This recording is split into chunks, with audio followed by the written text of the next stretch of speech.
Hey guys, tonight we wander into the bustling, sun-dappled corridors of Mount Olympus, where even the air seems to hum with possibility and a hint of mischief. You probably won't survive this if you try to keep up with the speed Hermes zips around, but that's part of the fun. You trudge softly over the polished marble floors, the faint scent of ambrosia wafting in the breeze. And you spot him. Young Hermes, barely grown, fingers itching with curiosity and cheeky intent. He crouches near a sunbeam that has pierced the clouds, carefully selecting twigs, animal skins, and bits of string that seem mundane to anyone else. To you, though, they're the raw materials of chaos, or perhaps genius. The first thing that strikes you is the concentration etched across his youthful face, and yet there's a glint of mischief in his eye, the kind that suggests he might be plotting a prank on Zeus himself. Historians still argue whether Hermes' early tinkering was more about playful curiosity or an instinctive, almost divine drive to create new sounds. You watch as he plucks at a piece of gut stretched across two twigs, and a note rings out, startling a nearby nymph who spills her basket of wildflowers. The sound is raw, slightly off-key, and entirely compelling. You can feel the vibrations under your fingers as though the room itself is responding to his tiny orchestration. He tweaks the tension, adds a hollowed-out seed pod for resonance, and suddenly the note transforms, bending in ways you didn't think were possible. A bird nearby tilts its head, as if judging his efforts, and a cloud of dust dances in the sunlight. There's an odd satisfaction in watching someone so young invent, without instruction or blueprint, purely through experimentation and a sense of mischief. You notice how each stick, string, and shell becomes a potential sound source. Even the floorboards seem to hum in response. Hermes' first real experiment involves timing, plucking, tapping, and shaking objects in a syncopated rhythm, and you can't help but nod along, caught in the early stirrings of a musical pattern. You sense that these initial sounds, chaotic as they seem, are laying the groundwork for something grand, an entire philosophy of sound, where nothing is quite as it seems. And yet everything has its place. Even the gods, who remain mostly asleep or preoccupied, will eventually marvel at this audacious, almost accidental symphony. A stray breeze sends a leaf twirling across the polished marble, and Hermes uses it to test resonance, brushing it across strings to create a soft, almost whispering tone. You lean closer, hearing the subtle, playful vibrato, and realize that these first experiments are as much about curiosity and fun as they are about music. There's a deliberate randomness to his approach, a willingness to let the instrument speak, to let the unexpected dictate the rhythm. It's charming, chaotic, and somehow undeniably Hermes. As you linger, you notice he scribbles odd notations on a scrap of parchment, tiny symbols and shapes that seem to make sense only to him. Historians still argue whether these markings were early attempts at musical notation or merely whimsical doodle symbols meant to capture the ephemeral essence of sound itself. You can almost see the gears turning in his mind, connecting movement, vibration, and melody, blending instinct and imagination into something entirely new. Finally, he pauses, stepping back to listen to the cacophony he has assembled. Twigs twanging, shells clinking, a leaf trembling on taut string. You realize that in these first few minutes of mischief, Hermes has done more than create noise. He's invented a universe of sound, a playground for curiosity and experimentation, a glimpse into a mind that will shape divine music forever. And as you watch him grin at his own handiwork, you can't help but feel that the gods themselves might just tiptoe closer, eager to see what comes next. You step closer, as Hermes, still barely taller than a sapling, scurries toward a nearby tortoise, eyeing its rounded shell with the kind of mischievous intensity only a god in training could muster. The sunlight glimmers on his golden sandals, catching the contours of his wings, and you can almost hear the faint whistling of air as he twirls in place, plotting his next inventive leap. Hey, you probably won't survive this if you try to follow him too closely. His energy is contagious, but dangerously unpredictable.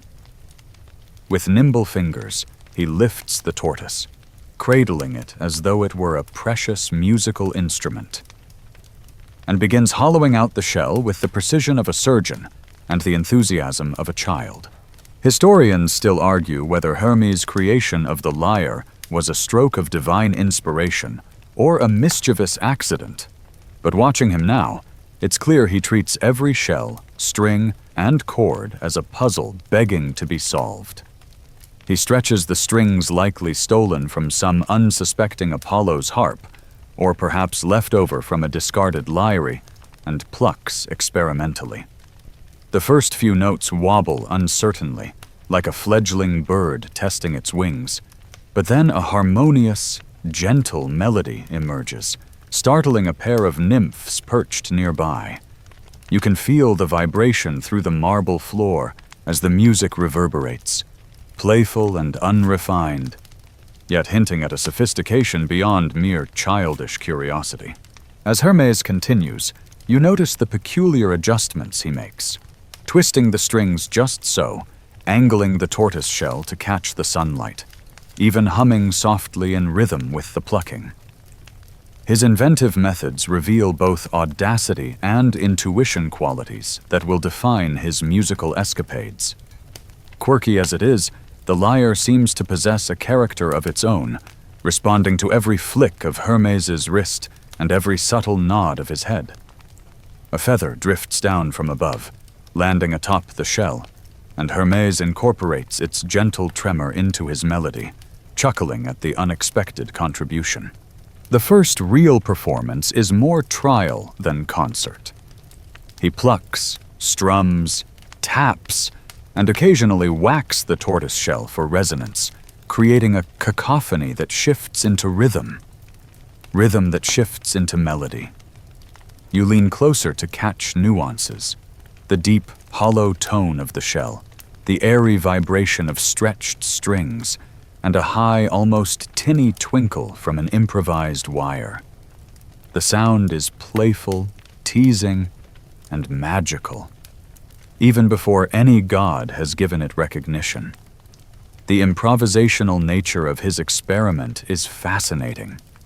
It's clear that the lyre is more than a musical instrument. It's a conversation between Hermes and the universe, one note at a time.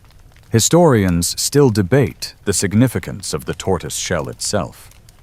Some claim it symbolizes the cosmos, a miniature world cradled in Hermes's hands, while others insist it was simply the most accessible vessel for experimentation. Watching him now, you notice how he tilts the shell to catch the morning sun, as if the light itself is meant to dance along with the strings. Every adjustment is deliberate, every nuance intentional, though perhaps guided more by instinct than instruction. You almost laugh as a goat nearby jumps at the unexpected twang, and Hermes pauses, grinning slyly, clearly enjoying the tiny chaos he's stirred. As the notes settle into a gentle, lilting melody, you feel the atmosphere shift. The early morning air is thick with anticipation, birds stopping mid-flight to listen, leaves holding their tremors, and even the clouds above seeming to pause. Hermes leans back, surveying his creation, and a subtle pride radiates from him. This lyre, born of mischief, curiosity, and divine dexterity, is more than sound. It's a tangible proof of imagination, and the start of a long, playful dialogue between a trickster god and the possibilities of music. You realize this moment is more than invention. It's a template. From this humble tortoise shell, Hermes will go on to experiment endlessly, finding humor, magic, and expression in ways no mortal could imagine. Each pluck of a string, each adjustment of tension, is a rehearsal for the audacious musical antics that will define his life. And though the melody is simple now, it carries the essence of innovation. Curiosity unbound, mischief unrestrained, and the birth of a musical legacy. You wander closer to the pasture, where Hermes' mother's herd grazes lazily, their warm breath mingling with the morning air and the faint scent of dew on grass. Hermes crouches behind a clump of wildflowers, lyre in hand, eyes scanning each bovine with the meticulous calculation of a young inventor and the mischief of a trickster god. You probably won't survive if you try to follow every erratic movement of his hands, but that's part of the charm. His energy is infectious, his focus mercurial. He plucks the strings gently, testing resonance, then taps the side of the shell like a percussionist. And the cows tilt their ears in bewildered harmony. The first notes ripple across the pasture, and you notice Hermes experimenting with pitch by adjusting the strings, stretching some tighter than others, even draping a thin vine over the shell to change the tone. Historians still argue whether these musical experiments were merely whimsical or if Hermes intuitively grasped acoustical principles that would baffle modern scientists. You watch as he scribbles tiny symbols in the dirt with a twig, perhaps charting the vibrations or marking the optimal tension. A methodical madness that makes sense only to him. A curious calf nudges his foot, producing an unexpected harmonic note, and Hermes laughs, immediately integrating it into his improvised symphony. He moves around the herd, plucking, strumming, and occasionally tapping on a rock to create percussive accents. Each animal reacts differently. Some graze on, indifferent, while others lift their heads, fascinated by the new sounds. You lean in, noting the interplay of tones, high, low, resonant, tinny, and realize Hermes is composing an experiment in situ, the herd serving as both audience and acoustic chamber. Even the wind seems to carry and bend the sound, playing along in ways that amplify the subtle rhythms of his improvisation. Hermes' experimentation isn't purely auditory, it's tactile, kinetic, and playful. He uses the movement of his body to control resonance, tilting the tortoise-shell, plucking strings with varying pressure, and occasionally humming along. Historians still debate whether this blending of movement and music foreshadowed early performance art, or was simply the instinct of a mischievous god testing limits. You notice how he times his plucks to the sway of the cattle, creating natural syncopation, an unintentional yet mesmerizing rhythm that binds the living creatures into the music. At one point, a goat wanders into the composition, nudging a string and producing a plinking tone that perfectly complements Hermes' melody. He freezes, eyes wide in delighted shock, then quickly adapts, using the accidental note as a bridge between sections. The improvisational genius here is palpable. You can almost see the sparks of creativity flying like tiny fireflies, illuminating the delicate dance between chaos and intentionality. Each sound becomes a learning moment, each animal interaction a lesson in rhythm, resonance, and timing. The sun climbs higher, casting dappled patterns across the herd and highlighting the intricate weaving of sound through living space. Hermes, crouched low, experiments with the direction of the sound, turning the tortoise-shell to see how the acoustics change when the wind shifts.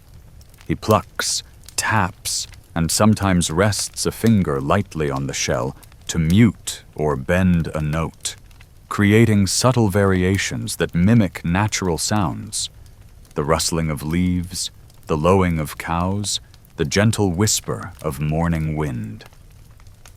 The experiment feels simultaneously scientific and magical, blending observation, intuition, and playful curiosity. You notice that even in these early experiments, Hermes demonstrates a grasp of dynamics and texture. Loud plucks contrast with soft, muted tones. Rapid trills juxtapose slow, contemplative notes. Rhythmic patterns emerge organically from his interaction with the herd. Each element is a deliberate exploration, even when it seems chaotic to the untrained eye.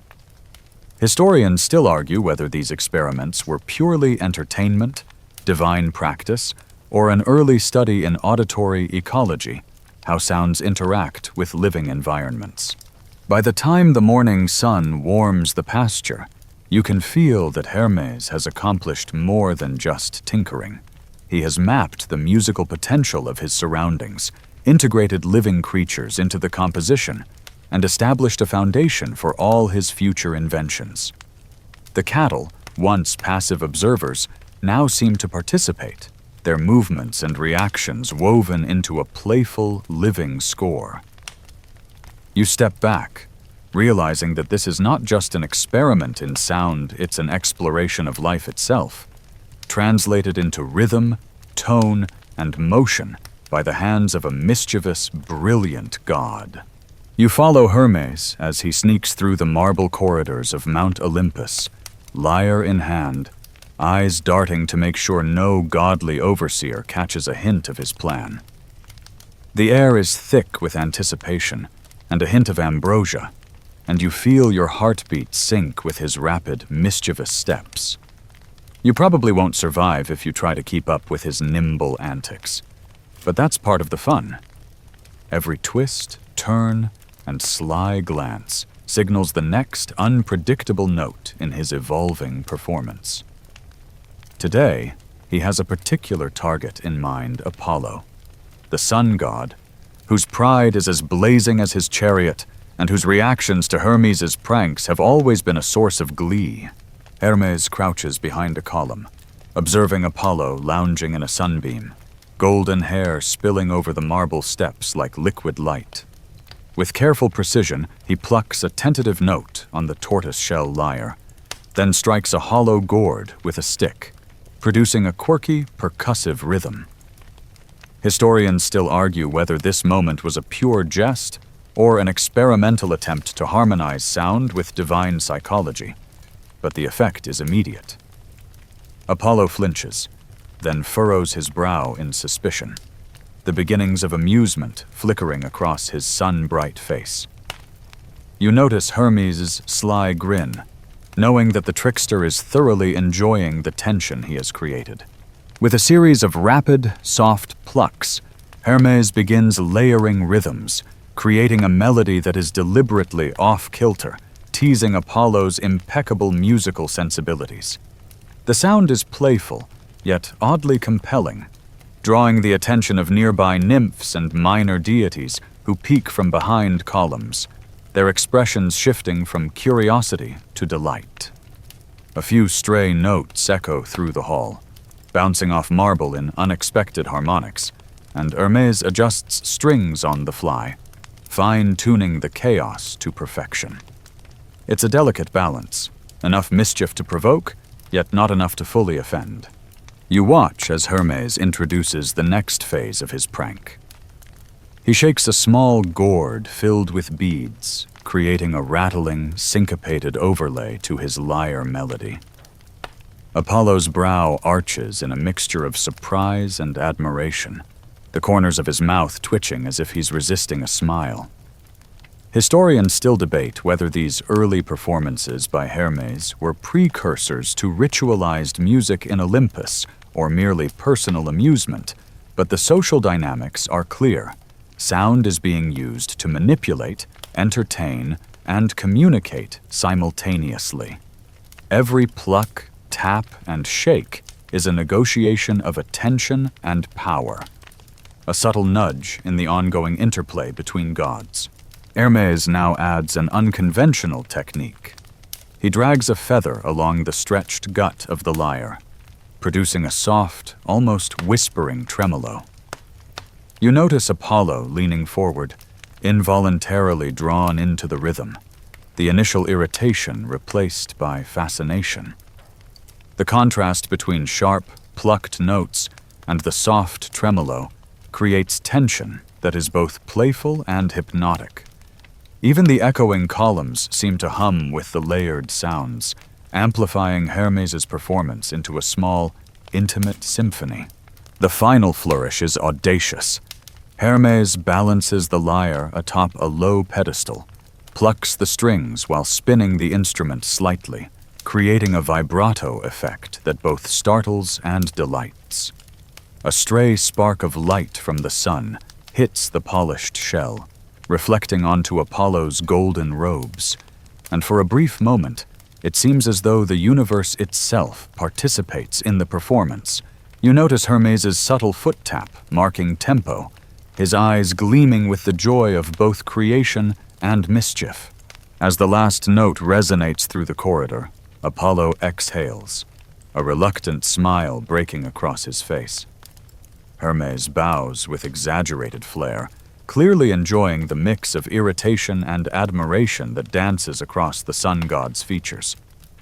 Historians still argue whether Apollo's eventual praise was genuine or a strategic concession, but the impact of this playful musical confrontation is undeniable, a prank that doubles as an improvisational lesson, weaving social dynamics, divine psychology, and inventive sound into one whimsical performance.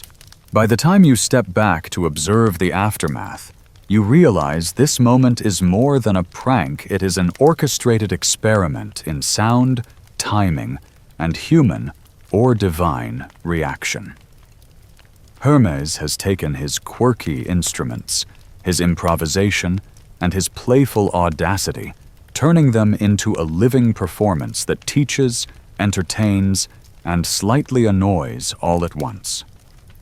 The corridor is still resonant with echoes, and you can almost feel the lingering vibrations of possibility that will inspire every musical escapade Hermes embarks upon from this day forward. You find yourself at the edge of a sun-dappled grove, where Hermes has gathered an assortment of unusual items: hollow reeds, small gourds, taut animal hides, and a few strings scavenged from abandoned instruments. The morning air smells of wet grass and dew, and a gentle breeze rustles the leaves as if anticipating the sonic experiments to come. You probably won't survive trying to catalog every note he invents, but that's the point. Each object, each movement, is part of an unpredictable symphony that Hermes is crafting on the spot. He picks up a gourd and taps it, listening intently, then shakes it like a rattle, producing a rhythm that blends naturally with the rustling trees and distant bird calls. Historians still argue whether these impromptu performances influenced the formal musical traditions of ancient Greece or remained purely personal amusement. But it's clear that Hermes treats every sound as a lesson in physics, perception, and play. He plucks a reed tied to a small frame, producing a whistling tone that wobbles unexpectedly.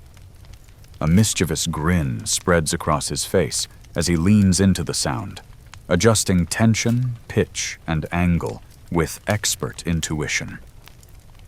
You notice that each combination of materials yields a distinct character. Some notes are sharp and staccato, others warm and resonant. Some even quiver with imperfection, adding charm to the improvisation. The grove becomes a stage, the ground littered with leaves, reeds, and bits of gourd, each object contributing to the evolving musical landscape. Hermes crouches low, balancing a hide over a shallow wooden bowl to create a primitive drum, tapping it with delicate precision to produce a heartbeat rhythm. Birds pause mid-flight, listening, their calls merging with the percussion. You sense that every movement is deliberate yet spontaneous, a negotiation between order and chaos, instinct and experimentation. Hermes hums softly, using his voice to guide the ensemble of objects. And you catch the faint shimmer of excitement in his eyes as the composite melody takes shape. He experiments further, sliding his fingers along taut strings stretched across a hollow reed, creating glissandos that ripple like wind over water. Historians still debate whether Hermes' experimental techniques foreshadowed structured musical notation or were simply the natural output of boundless curiosity. The interplay of different timbres, the rattle, the pluck, the hum, the tap blends into a cohesive texture that feels both ancient and surprisingly contemporary. Hermes pauses occasionally to tweak tension or reposition objects, treating each adjustment as both a technical improvement and a playful improvisational choice. As the morning sun filters through the canopy, illuminating dust motes in the air, you notice Hermes experimenting with unconventional techniques, striking gourds with sticks wrapped in soft fibers for muted resonance, plucking reeds while shifting weight to alter tone, and combining two disparate instruments to create accidental harmonies. A nearby squirrel scurries across the roots, eliciting an unplanned, high-pitched note that Hermes immediately incorporates into the rhythm, grinning at the improvisational serendipity. This willingness to embrace chance reflects the core of his musical philosophy. Curiosity and mischief coexist to produce something magical. The grove seems to respond to the sounds. Leaves tremble in syncopation. Shadows dance along tree trunks, and distant streams echo the tonal qualities of the experiment. You notice Hermes' subtle attention to environmental feedback, adjusting his methods based on the interaction between his instruments and nature itself. Each note is a lesson, each pause a recalibration, and each unexpected sound an invitation to explore further. His inventive use of materials and spaces illustrates a holistic understanding of sound, vibration, and resonance, merging observation with instinct. By the time the sun has climbed higher, Hermes' improvisation has evolved into a multi-layered, interactive composition. You can feel the energy of the grove, vibrating with sound and creativity. What began as scattered experimentation has become a rich tapestry of tones, textures, and rhythms, blending human ingenuity with the inherent music of the natural world. You realize that Hermes' approach is both playful and methodical, a study in curiosity, intuition, and the endless possibilities of sound. This is not mere music, it is an exploration of physics, perception, and personality, woven together by a god's mischievous hand. You follow Hermes as he ventures toward the riverbank, the gentle gurgle of water harmonizing with the morning bird calls and the rustle of reeds, creating a naturally rhythmic backdrop for his next experiment.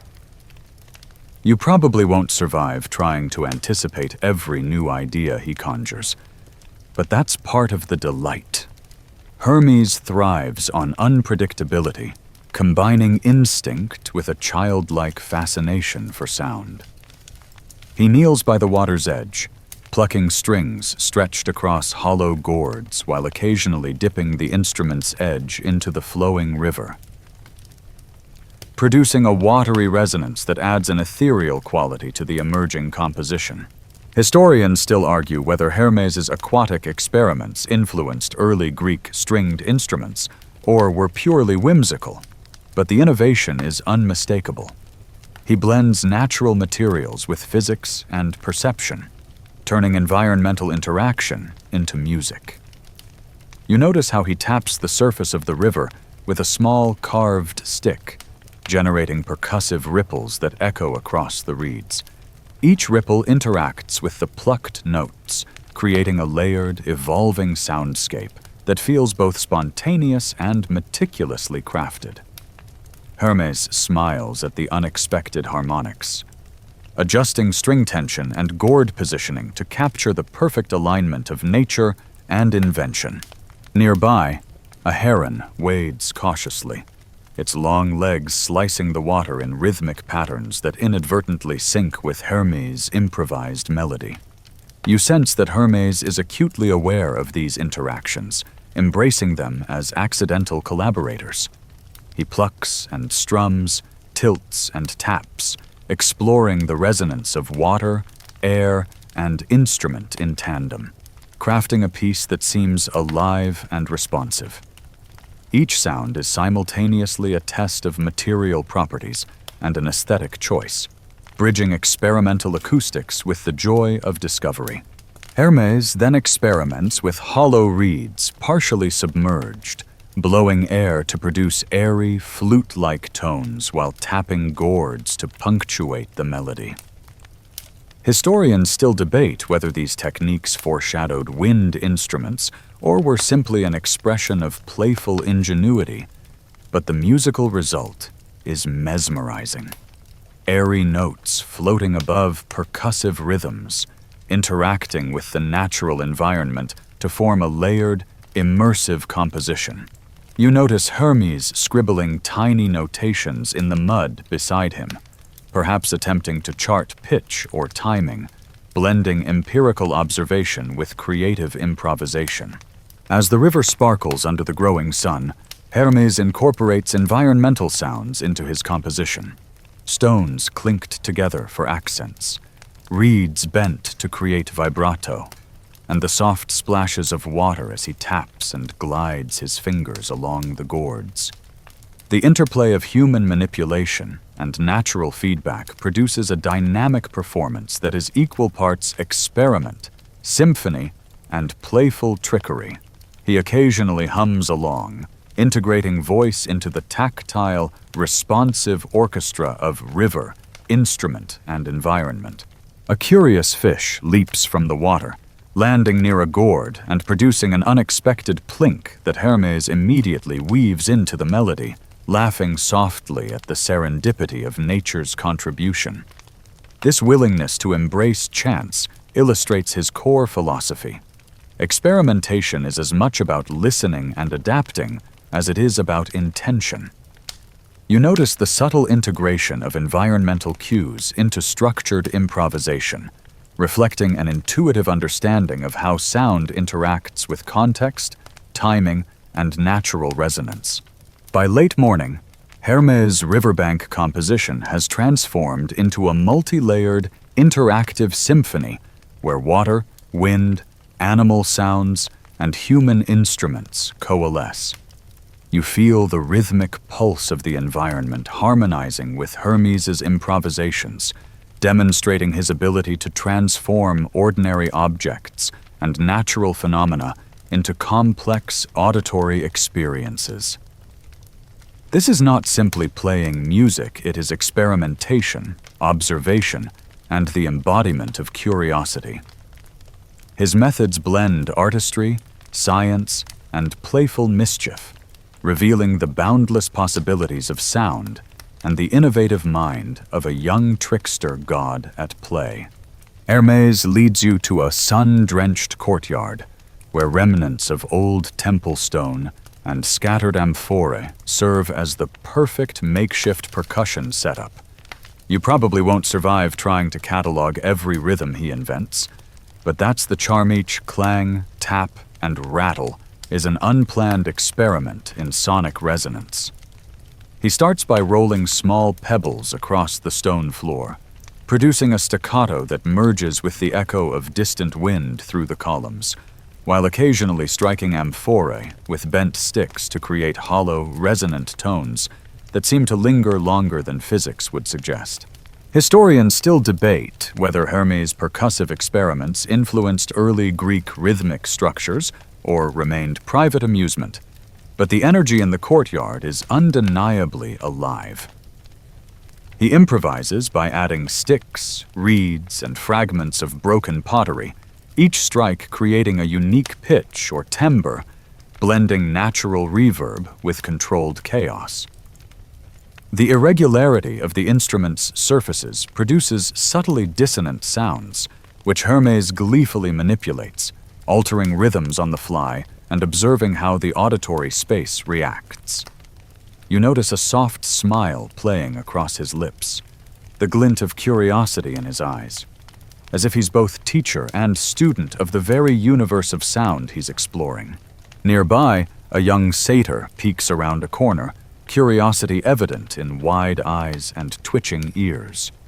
Hermes incorporates its squeaky reactions into the ongoing rhythm, laughing softly at the serendipity. Every unexpected interruption, footsteps on stone, leaves rustling from a passing breeze, becomes a potential percussive partner, and you sense Hermes is absorbing each sound as carefully as any formal note. This interplay between intent and happenstance embodies the core of his inventive process, creating music that is simultaneously structured and delightfully unpredictable. He then introduces wind into the composition by positioning hollow reeds near the courtyard's arches, allowing breezes to whistle through them. Historians still argue whether this early exploration foreshadowed wind instruments or was purely experimental, but the effect is mesmerizing. Airy tones intertwine with the percussive textures, producing a delicate counterpoint to the more earthy, grounded sounds of stone and pottery. Hermes leans in, adjusting angles and tension, coaxing subtle shifts in pitch that make the courtyard feel like a living instrument itself. Next, Hermes experiments with human and animal voices, blending hums, soft chants, and even the playful squeaks of a nearby rodent into the ensemble. You notice how he listens intently, pausing between strikes, then adjusting tempo to accommodate the natural rhythms of his environment. Each iteration becomes a feedback loop. A new sound inspires a change in his technique, which in turn alters subsequent tones. This approach reflects his unique combination of intuition, observation, and playful experimentation, an approach far ahead of any formal musical theory known in Olympus. By late afternoon, the courtyard resonates with a multi-dimensional, improvisational symphony. Stone and pottery produce low, resonant pulses. Reeds and sticks create melodic overtones. Wind and incidental sounds add unpredictable flourishes. Hermes's hands move fluidly, orchestrating the ensemble with subtle gestures and gentle taps, his expression a mixture of concentration, amusement, and awe at the evolving soundscape. The courtyard has become a living laboratory for sonic experimentation, a place where the natural and man-made converge in harmony. As you step back, you realize Hermes is doing more than creating sound. He is exploring space, physics, timing, and the psychology of anticipation. Each note, pause, and echo is a test of material, environment, and perception. His methods, whimsical as they may appear, reveal a profound understanding of acoustic principles, improvisation, and the joy of play. The music is not just heard, it is felt, vibrating through the stone, air, and even your own body, leaving you with a heightened sense of the endless possibilities when curiosity guides creativity. Hermes guides you toward the edge of an olive grove, where the dappled sunlight filters through silvery leaves, creating a natural stage for his next musical foray. You probably won't survive trying to predict each whimsical note, but that's precisely the point. Every movement, every flick of a wrist, reveals his genius and mischief simultaneously. He gathers hollow shells, pieces of bark, and twigs, arranging them into a precarious xylophone-like structure across a fallen branch. As he taps each segment with varying force, the tones resonate differently depending on material, shape, and density. forming a playful yet surprisingly harmonious melody that dances in sync with birdsong and the whispering wind. Historians still debate whether Hermes' experiments influenced formal lyre construction or remained idiosyncratic, but the ingenuity is unmistakable. He crouches low, striking each makeshift note while intermittently blowing air across hollow reeds to create complementary harmonics. The combination of percussive and airy sounds produces a layered texture that feels alive, vibrating through both the grove and your senses. You notice the subtle interaction between objects, two twigs, may produce an unexpected dissonance that Hermes immediately embraces, incorporating it into his evolving composition rather than rejecting it.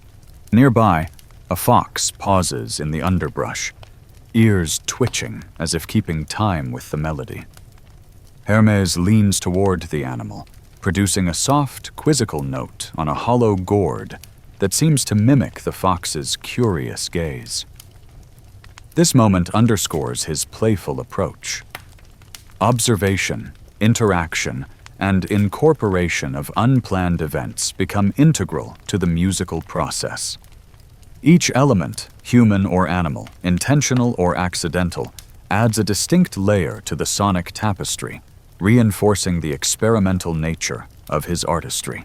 He then experiments with pitch manipulation, pressing reeds against stones to alter their vibration, creating sliding tones that ripple like water through the grove.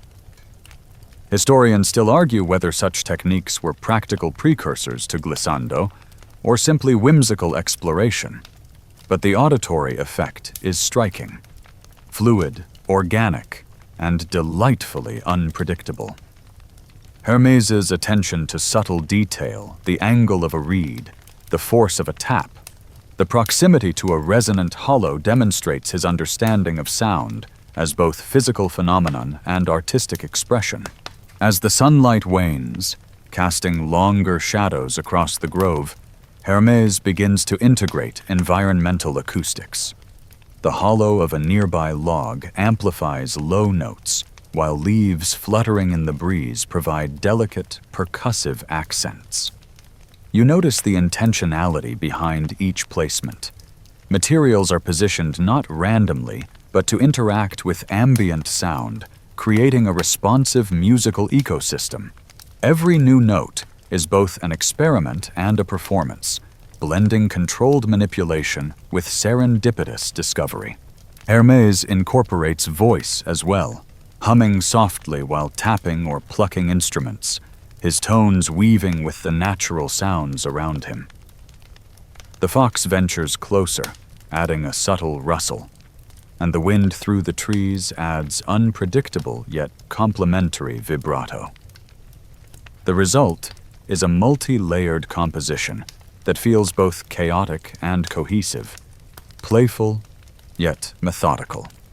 You sense that each iteration is a study in cause and effect, resonance, and timbre, a hands-on exploration of sound physics and artistic intuition.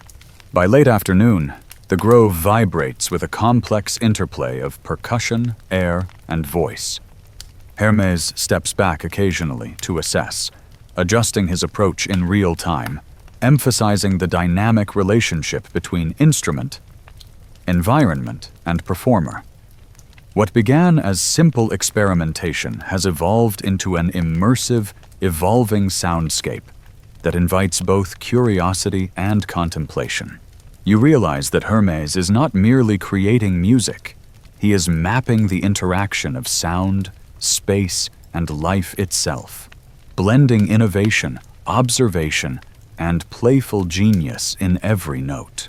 Hermes now leads you to a rocky hillside overlooking a valley where sunlight glints off scattered stones, creating a natural echo chamber perfect for acoustic experimentation. You probably won't survive keeping up with every inventive strike, pluck, or hum, but that's the fun. Each sound is a miniature experiment in resonance, reflecting both skill and mischief. He arranges flat stones in a staggered pattern, and taps them with sticks of varying density, producing sharp, bell-like tones that bounce and overlap in unpredictable ways, harmonizing with distant bird calls and the whisper of the wind through the scrub. Historians still debate whether Hermes' stone percussion experiments influenced later lithophone instruments, but the ingenuity is clear. He treats the terrain itself as an active participant in his musical explorations. He shifts some stones to create microtones, adjusting angles and spacing to explore resonance and echo, sometimes striking 2 stones in sequence to produce surprising harmonic intervals. You notice his delight when an accidental reverberation produces a chord more complex than any he expected, and he pauses to let it fade before carefully layering additional strikes. Nearby, a mountain goat grazes quietly, hooves clattering lightly against rocks, inadvertently contributing subtle percussive texture. Hermes leans slightly, adjusting timing and intensity to integrate the animal's contributions into the evolving composition. Each sound intentional or accidental is treated as a musical variable, and the result is an adaptive, responsive, and immersive auditory landscape. The interplay between instrument, environment, and living beings creates a dynamic soundscape that evolves unpredictably, yet maintains an organic coherence. Next, Hermes experiments with wind-blown tones, holding hollow reeds above the edge of a cliff, where the breeze interacts with the instruments to produce airy, flute-like sounds. Historians still argue whether these techniques inspired later wind instruments or were simply playful improvisations, but the effect is ethereal. Airy notes layer over the staccato of stone percussion, creating a rich, textured soundscape. Hermes listens intently, adjusting placement and orientation to coax subtle variations in pitch and timbre from natural forces, demonstrating his intuitive grasp of environmental acoustics. He incorporates voice, soft chanting that rises and falls with the echoes, blending human tones with the stone and reed sounds to create a seamless fusion of natural and man-made sound. You notice the attention to timing, the way he waits for echoes to fade before striking again, a careful dance of action and reaction. The hillside transforms into a responsive instrument, a living laboratory where material properties, spatial acoustics, and ambient phenomena converge. As the sun lowers, casting long shadows across the valley, Hermes experiments with stone stacking, adding verticality to the percussion setup. Each impact now resonates differently, producing richer overtones and layered harmonics. He taps rhythmically, observing the interaction of vibrations through rock, air, and human perception.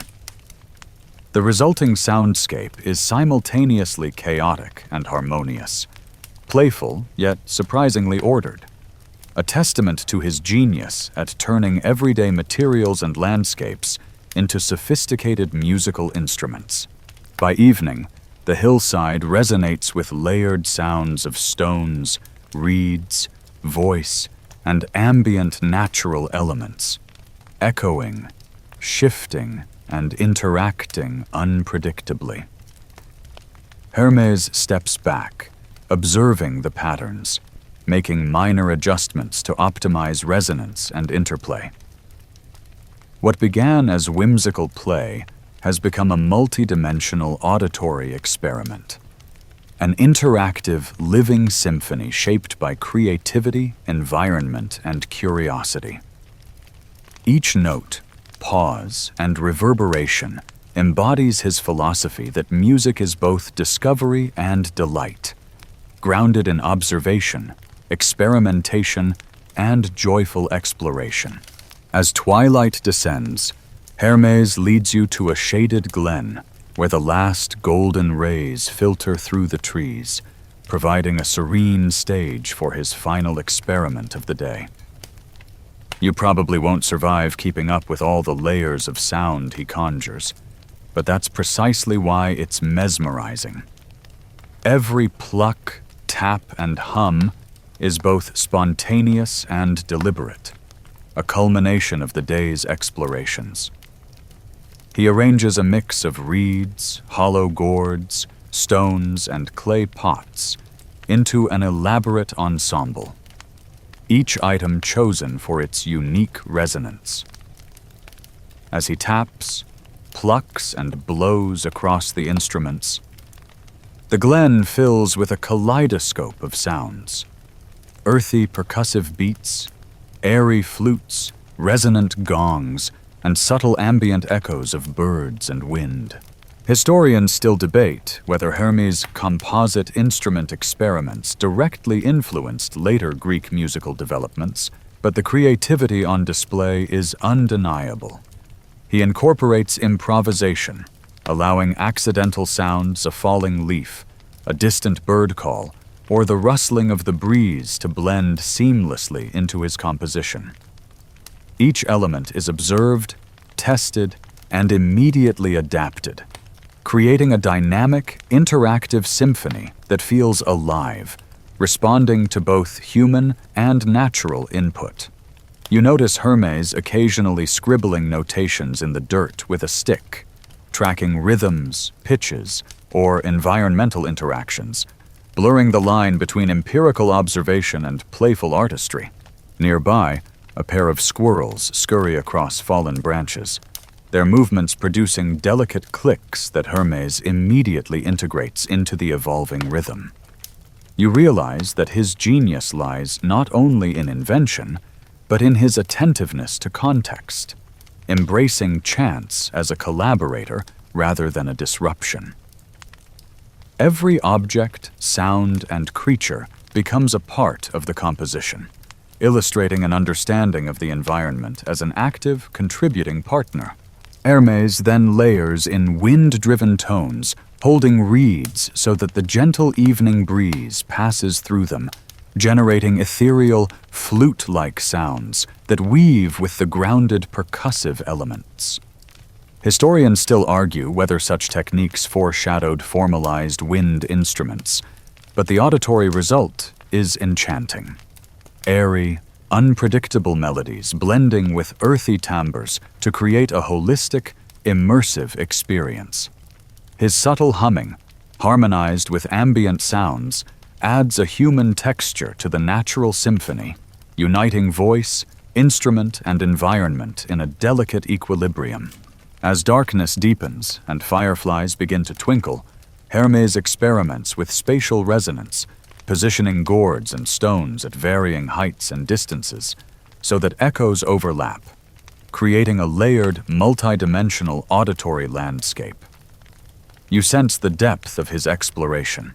Timing, pitch, resonance, and environmental interaction are all tested, producing subtle variations that keep the composition vibrant and evolving.